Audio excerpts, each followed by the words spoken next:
پاکستان کا مشن امریکہ اور ایران کے تکنیکی مذاکرات آج سوئٹزرلینڈ میں ہوں گے۔ وزیراعظم شہباز شریف اور فیلڈ مارشل عاصم منیع سوئٹزرلینڈ مذاکرات میں شرکت کریں گے۔ وزیراعظم آفس کا اعلان جاری۔ اسلام آباد MOU کے تسلسل میں آج برگن اسٹاک میں تکنیکی سطح کے مذاکرات ہوں گے۔ وزیراعظم وفد کے ہمراہ اسلام آباد سے سوئٹزرلینڈ روانہ ہو گئے۔ وزیراعظم اور فیلڈ مارشل سوئٹزرلینڈ میں لیک لوزن سمٹ میں شرکت کریں گے۔ تقریب کے مقام پر امریکہ، ایران، پاکستان اور قطر کے جھنڈے لگائے گئے۔ ARY نیوز سمیت دنیا بھر کا میڈیا تاریخی مذاکرات کی کوریج کے لیے موجود ہے۔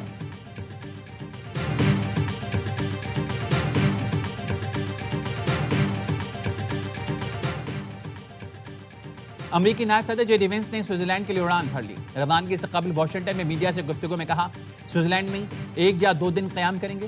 لبنان میں تنازع کی شدت کچھ کمی ہوئی ہے۔ اسرائیل کو لبنان پر حملہ کرنے سے روکنے کے لیے کام کریں گے۔ جوہری پروگرام لبنان کے معاملے پر پیش رفت کی امید ہے۔ امریکی نمائندہ خصوصی برائے مشرق وسطی اسٹیو وٹکاف، صدر ٹرمپ کے داماد جیریڈ کوشنر پہلے موجود ہیں۔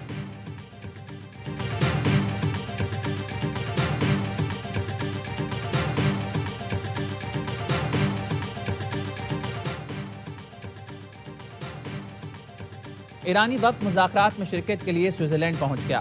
سوئس وزارت خارجہ کے مطابق سوئٹزرلینڈ پہنچنے پر ایرانی وفد کا خیر مقدم کیا گیا۔ ایرانی وفد برگن اسٹاک میں تکنیکی مذاکرات میں شرکت کرے گا۔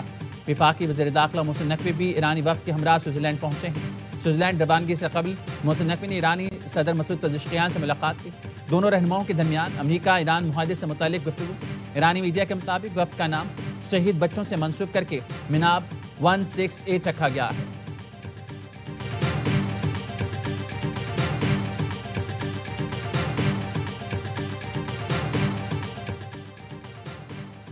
وزیر داخلہ محسن نقوی کا دورہ ایران۔ وزیر خارجہ عباس عراقچی سے تہران میں ملاقات کی۔ ایرانی میڈیا نے بتایا، اہم ملاقات میں ایران امریکہ معاہدے پر عمل درآمد کا جائزہ لیا گیا۔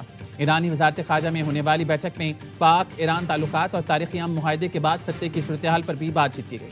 مشہد سے تہران پہنچنے پر وزیر داخلہ محسن نقوی کا ایرانی ہم منصب سکندر مومنی نے خیر مقدم کیا۔ ملاقات میں دونوں رہنماؤں نے امریکہ ایران معاہدے کو خطے میں پائیدار امن کی جانب مثبت قدم قرار دیا۔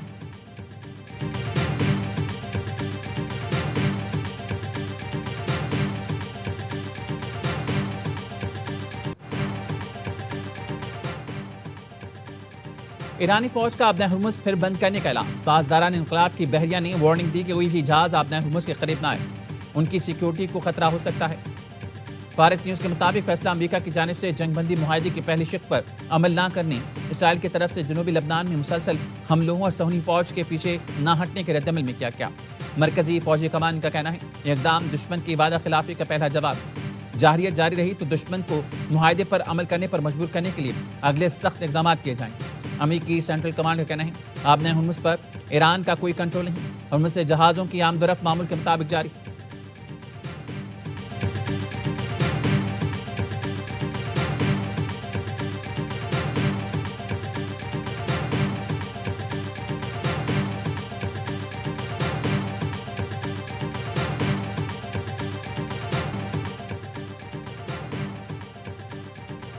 آبنہ ہرمز میں 60 دن تک کوئی ٹول ٹیکس نہیں ہوگا۔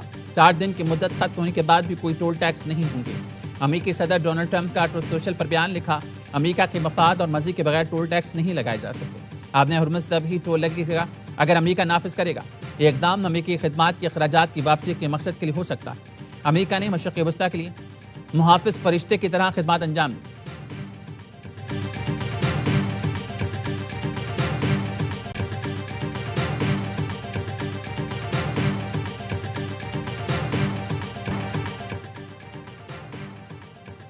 بنوں میں یک کے بعد دیگرے 2 دھماکے، 7 افراد جاں بحق 3 زخمی۔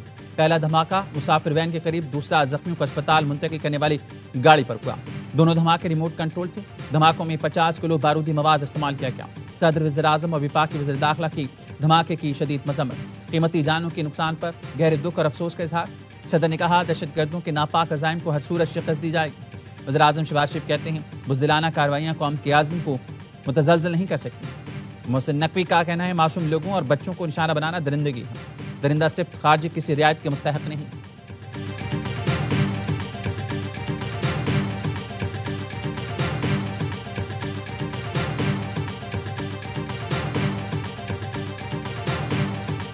اب وقت آ گیا ہے کہ ہم بغیر کسی لبی لپٹی کے ایک بڑا اتحاد کے ساتھ جو ہے پاکستان جو ہے وہ دہشت گردی کے خلاف جو ہے ایک فیصلہ خود جنگ جو ہے وہ لڑے. بنوں میں معصوم لوگوں کو شہید کیا گیا. پاکستان میں دہشت گردی کے پیچھے بھارت اور افغانستان. دہشت گردی کے خلاف فیصلہ کن جنگ لڑنے کا وقت آ گیا تاکہ ان کو شکست دی جا سکے. وزیر دفاع خواجہ آصف کہتے ہیں شکست کے بعد افغانستان بھی پاکستان میں دہشت گردی کو فروغ دے رہا ہے. بھارت کے آزاد کشمیر میں امن تباہ کرنے کی کوشش ناکام ہو گئی. پاکستان کے خلاف جس گروپ کے تانے بانے بھی بھارت سے ملی ان کے خلاف فیصلہ کن جنگ لڑنی چاہیے.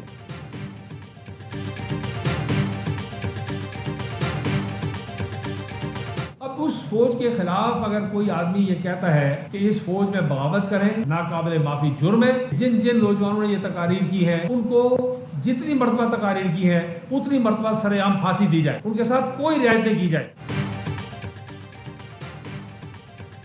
بغاوت کی باتیں کرنا ناقابل معافی جرم ہے, ایسے لوگوں کو پھانسی دی جائے. ہمیں پہلے ہی لگ رہا تھا یہ منصوبہ بندی تصادم کی طرف جائے گی. سابق وزیر اعظم آزاد کشمیر سردار عتیق کی دیگر کشمیری رہنماؤں کے ساتھ پریس کانفرنس. شاہ غلام قادری نے کہا قلعدم ایکشن کمیٹی کے اراکین انتشار پھیلا رہے ہیں. آزاد کشمیر کے لوگ پاکستان سے محبت کرتے ہیں. پاکستان نے ہمیشہ کشمیریوں کی جدوجہد میں بھرپور ساتھ دیا. کسی کو پاکستان اور کشمیر کے لازوال رشتے کو کمزور کرنے کی اجازت نہیں دیں گے. نبیلہ ایوب نے کہا سادہ لوگوں کا فائدہ اٹھا کر تشدد کا راستہ اختیار کریں گے تو ریاست کارروائی کرے گی.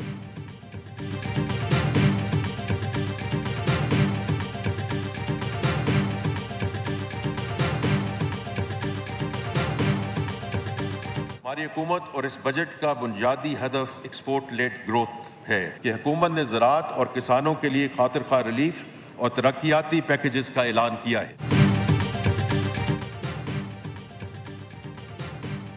ایکسپورٹ لیڈ گروتھ بنیادی ہدف ہے. حکومت نے بجٹ میں اپنی سمت واضح کر دی. زراعت کے شعبے میں چین سے تعاون کو مزید وسعت دے رہی ہیں. 7 ارب روپے کی لاگت سے جدید کولڈ سٹوریج بنا رہی ہیں. وزیر خزانہ محمد اورنگزیب کا قومی اسمبلی میں اظہار خیال. کہا پینشنرز کے لیے چہرہ شناسی کے ذریعے تصدیق کا نظام متعارف کرایا ہے. بزرگ پینشنرز گھر بیٹھے اپنی تصدیق مکمل کر سکیں گے. اعلیٰ تعلیمی معیار برقرار رکھنے کے لیے یونیورسٹی کے اساتذہ کی تنخواہوں میں 35% اضافہ کیا جا رہا ہے. قومی اسمبلی میں بجٹ پر بحث مکمل. اسپیکر ایاز صادق نے بتایا بجٹ پر 7 دن بحث ہوئی جس میں 232 اراکین نے حصہ لیا.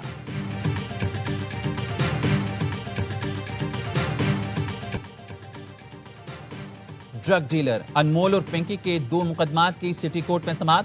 گارڈن پولیس نے حتمی چلان کے لیے مہلت مانگ لی. عدالت نے استدعا منظور کرتے ہوئے عاشورہ کے بعد حتمی چلان پیش کرنے کی ہدایت کر دی. پولیس نے انمول اور پنکی کے فلیٹ سے منشیات اور اسلحہ برآمد کیا تھا. تفتیشی افسر نے مقدمات کا عبوری چلان گزشتہ ہفتے جمع کرایا تھا.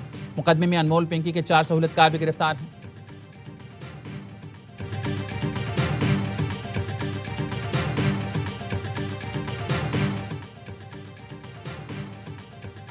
سرکاری فنڈز عوام کی امانت ہیں. پائی پا کی حفاظت اور بچت فرض ہے.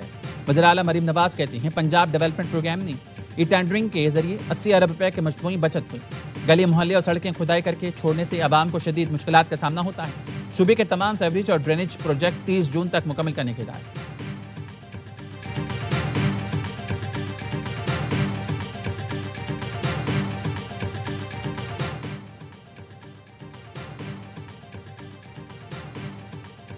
گندم کے ذخائر میں کھوٹ بوٹ پر محکمہ خوراک سندھ کے 5 افسران اور اہلکار برطرف.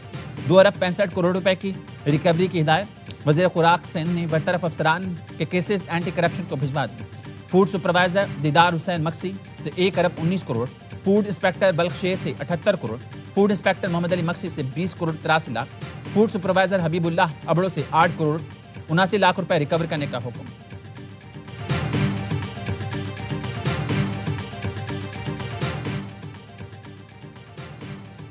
کراچی میں راشد مناز روڈ پر نازیبا حرکتیں کرنے والا ملزم گرفتار. ملزم کی پنک بس کے قریب غیر اخلاقی حرکت کرنے کی ویڈیو وائرل ہوئی تھی. بس میں سوار خواتین نے اعلی حکام سے واقعے کا نوٹس لینے اور ملزم کی گرفتاری کا مطالبہ کیا تھا.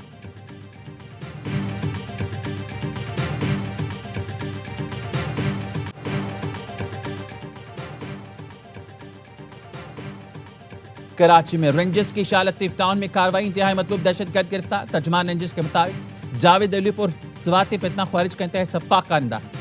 7 جون کو سوات میں راکٹ لانچرز اور بھاری ہتھیاروں سے حملہ کیا جس میں 3 افراد جاں بحق خاتون سمیت 2 افراد زخمی ہوئے تھے. جاوید علی کراچی میں روپوش تھا.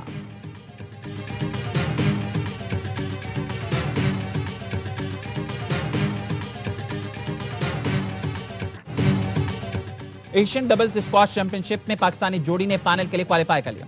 ٹاپ 4 مقابلے میں نور زمان اور ناصر اقبال نے میزبان ملیشین جوڑی کو اسٹریٹ گیمز میں 2-0 سے شکست دی. ایونٹ کے حتمی مارکے میں پاکستان کا مقابلہ آج روایتی بھارت سے ہوگا.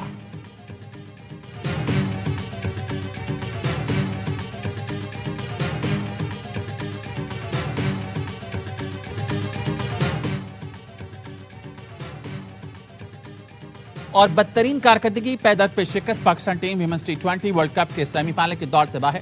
میگا ایونٹ میں قومی ٹیم حریفوں کے لیے تختہ مشق بن گئی. بھارت اور جنوبی افریقہ کے بعد بنگلہ دیش کے ہاتھوں بھی رسوائی. 124 رنز کے تعاقب میں 100 رنز تک محدود. اچھے آغاز کے بعد 7 وکٹیں محض 22 رنز کے فرق سے گری. پاکستان کو 23 رنز سے شکست. ناہیدہ اور سنجیدہ اختر نے 3 وکٹیں اڑائیں. سینئر عالیہ ریاض اور ارم جاوید ٹیم پر بوجھ بن گئی.